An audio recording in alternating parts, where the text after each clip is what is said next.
Hello, friend. Today I'm going to share about renewable energy from water. And I'm going to share an article about being single but not lonely. Let's get to it. My cool sheet is an organization, and this is a conglomerate I'll be talking about, and they are called the Pacific Marine Energy Center. Renewable energy resources. All right, we've got solar, we've got wind, we've got geothermal. Most of us know about those. But what about water? What about waves? What about tides? Well, that's what the Pacific Marine Energy Center is all about. They are accelerating the development of these under-investigated energy resources. So this includes wave, tidal, in-river, and offshore wind energy technologies. The multi-institutional endeavor is run by University of Alaska Fairbanks, University of Washington, and Oregon State University. And what they're doing is those three institutions, the researchers there come together and they unify the testing, the research and the development, and educational programs in marine energy. Their vision, I love their vision. The way they've written it is to connect people to the power of the ocean and developing the broad span of marine energy sources that are there.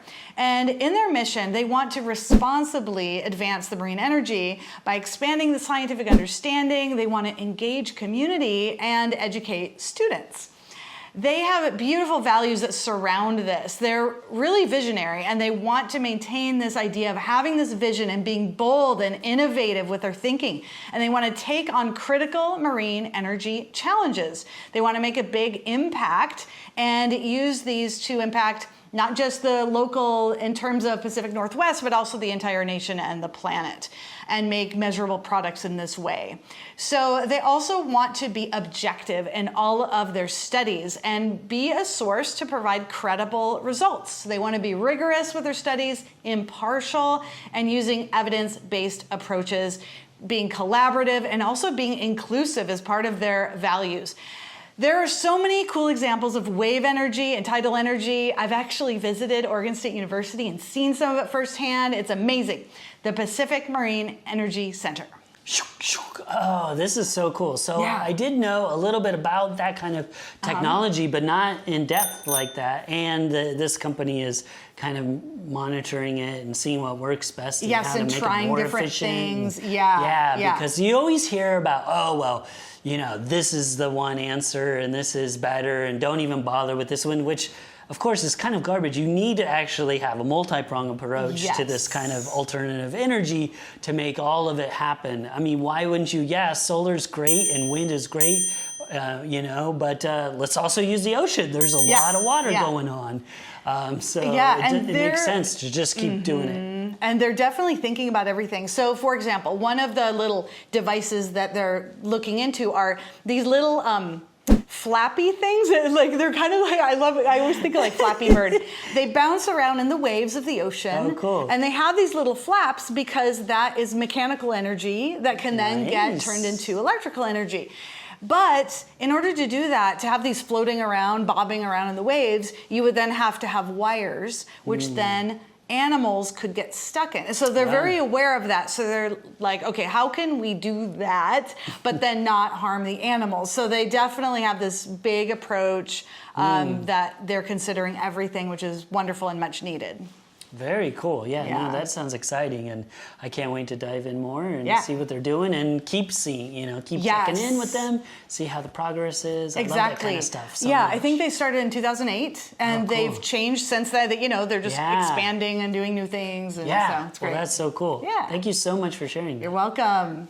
All right, my cool sheet is going to be an article. This article is Single Doesn't Mean Being Lonely or Alone. This is by Elizabeth Brake. The holiday season can be difficult for single people, and it's maybe not what you think, but for some reason that seems to be the time when family members ask when you're going to find someone and settle down.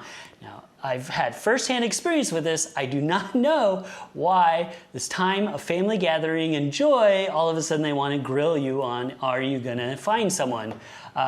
They've actually given up on me, which is probably a good thing. But there's two big problems with assumptions like this. One, that everyone is seeking a romantic relationship. Like that is their definite end goal. The bigger one, number 2, is that people that are not in a relationship are not as happier or they're lonelier than people that are. But the research shows that this isn't true. More people in the US are choosing to be single. By 2010, so almost already 11 years ago at time of recording, married couples were actually the minority. And surprisingly, there's some personal finance can be a factor, but I don't have time to go into that. But not surprisingly, not everybody wants a romantic partnership, and many singles see solo life more conductive and flourishing, and they just enjoy it more. In fact, some women have become single mothers by choice because actually being in a marriage can bring a lot of extra work for them. So that was really interesting to me. And actually many singles have close friendships that are just as valuable as romantic partnerships. And this one I know for a fact is true because that is what's true for me. And there's just so many other assumptions. This article really breaks it down in a really great way, but I've already ran out of time. They also talk about asexuals, so that's a whole nother thing that I don't have time to get into, but definitely check out this article if you're single or if you know someone that is. Single doesn't mean being lonely or alone. Oh, this is so fascinating. Yes. I didn't know anything about this until probably 15 years ago, maybe, and a friend of mine started talking about this. She was single at the time, and probably still is, and that how she felt in that situation it was totally eye-opening for me. Now I can now I understand what you're talking about. And yeah, it totally makes sense to choose, especially if you've been in a relationship and you've not been in a relationship and you're like, I choose that one. It makes sense, and it happens. I think it happens to people all the time. And it also makes me wonder about the people who are trying to pressure others into being into it. Is that just because of tradition and what you know? Yeah, it's definitely an old school belief. Is it? Yeah. And it makes me wonder if they have just never been single and don't know what it's like, because there are so many wonderful things about it. So yeah, and I'm not anti-relationship. No, I'm just all about if the person's happy, that's all that should matter. And I'm single, and I've been single my entire life. I've never been married. And I'm not against marriage. If I found the right person and things happened, I would be open to getting married. So I'm not anti, but I am also very comfortable. Sometimes I do think maybe a little too comfortable about being single. I love it. It's great. But I love relationships, and definitely that connected to me about friendship relationships and how important they are. I feel like I probably have deeper relationships with my friends because I don't have like a significant other, you know. Yes. So I form those other things with people, and it's great. Right. It can also be a very good thing. Well, that's another thing. Depending on your partner, sometimes you can't, maybe we wouldn't be able to be friends if you had a partner that was jealous or something. I mean, right. Yeah. And how many people, they don't talk about the people that are unhappy when they are in a relationship, and they'll spend their entire life or half their life or their children's lives, and then maybe they'll finally get out of this bad relationship. But that's a bigger issue to me and more heartbreaking to me. It's not the people that are single, it's people that are in a relationship and unhappy. It's like no one should be happy. I just think people should be happy. So, I'm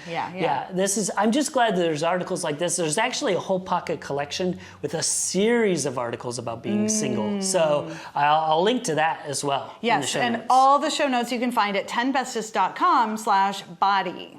Yes.